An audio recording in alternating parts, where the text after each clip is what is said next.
kamulo ko karon nga finalize akong sermon for Easter Vigil ug usa sa akong pamalandungan didto mao nga kining sa diyang namatay ang atong Ginoo, gidala sa dito sa tombstone sa katong lugar diin dalan sa mga patay ug dunay bitaw harang dito nga dako kay nga bato nga about 200 to 300 kilograms tons.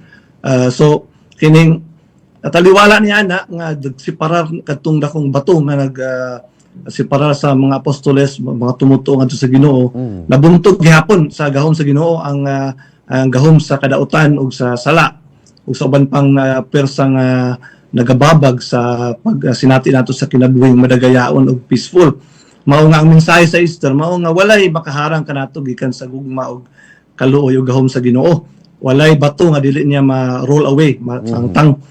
So niini atong pagatubang karon sa krisis, dinhi mas dodol kami Bumbo Junel sa kining kagubot karon tungod kay ang Europa ug ang kining tawag og Middle East.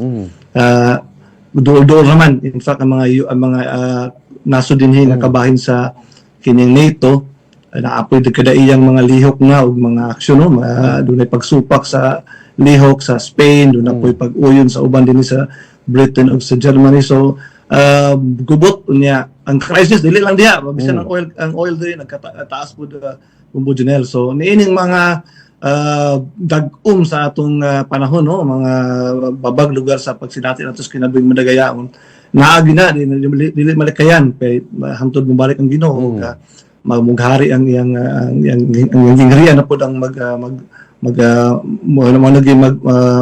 mag-dominate.